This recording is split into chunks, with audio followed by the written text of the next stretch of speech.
It's Lee, and I'm here with another pizza review. Today's pizza is Ristorante Pizza, Pepperoni, and Pesto. Is pesto cheating based on my rules of only pepperoni or cheese pizzas? I don't think it is. That's part of the sauce. A pesto is a sauce. I'm okay with it. My roommate is watching me, so this is a little awkward. Well, he's not watching me. He's looking at his phone, but he's hearing me. This is a thin crust pizza. We've had Ristorantes before. They're generally speaking pretty decent. This one's a little bit heavier than normal. I think they're usually 340 grams. This is 360 grams. Still well under a pound, but a little heavier. Yeah, I'm kind of curious about this pesto. I did not look at the pesto ingredients. We'll open this up, take a look at it before it goes in the oven. Here's the pizza out of the wrapper. One thing I did not pay attention to is that it has slices of tomatoes. I have previously said that I will allow that because that can be considered part of a tomato sauce. I'm making all these rules on the go. But out of the wrapper, this is interesting. It's got these little clumps of mozzarella, which I was not expecting. I was expecting these kind of slices. It's only saying there's mozzarella or Edam on here, so I wonder if the base cheese is Edam normally. I have no clue. Anyway, looking forward to trying this. I'm curious about this pesto. We'll toss it in the oven. It's going to take 12 to 14 minutes, it says, at 425. All right, pizza's out. Looks like it's cooked to perfection. There's a little bit of liquid on top. I don't actually think that's grease. I think that's actually liquid coming out of these tomato bits. Should there be tomatoes on here? I don't know. Maybe it'll make it better, but yeah, if it makes it that soupy on top, I don't know if that's a good thing. We'll slice it up. This will only go into 4 pieces. Not that big a pizza.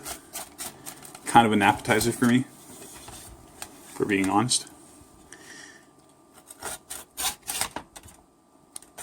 Cutting very well.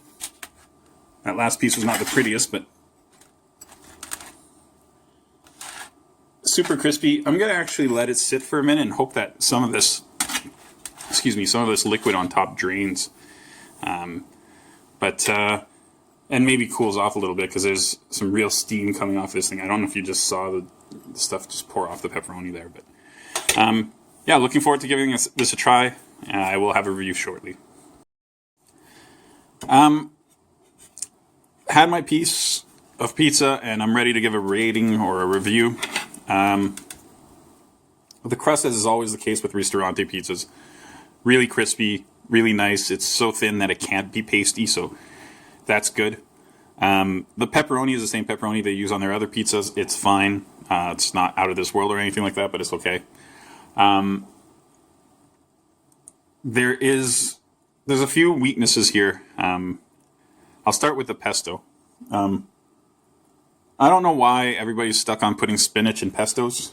To me, pesto should have basil, maybe some other herbs, but I just don't want spinach in my pesto. It makes everything taste too vegetable-y. And spinach is fine if you have a spinach pizza, but this is pesto. It shouldn't be spinachy. So the pesto, to me, is not very good. Tastes almost metallic, spinach full of iron and stuff like that. Other issues that come up with this pizza, the most kind of standout issues, we'll say, is the tomatoes that are on top. While they actually are really nice, they release a lot of moisture, and the moisture kind of sits on top of the pizza. Not a huge fan of it. It comes out a little soupy. I let it drain a little bit, which helped it, but still not great. The other thing is that even though it has 2 different types of cheese on here, there is not much cheese. It feels like it could use more cheese, or maybe it's just because of the soupiness of it, it feels like it's not a lot of cheese. Sauce is kind of standard. I guess that's not bad. I don't know. Overall, a little bit disappointing. It's different, but it's not really for me. My rating on this one, probably my lowest Ristorante rating. I think I'll use the props, but I think I'm going to go 5 over here. Yeah. And 1 over here. Maybe, maybe I'll give it a 6.5. The crust is super nice, but not great. No, I'm going to stick with my 6. It's 6 out of 10. Stick to the gut. All right. Thanks for watching.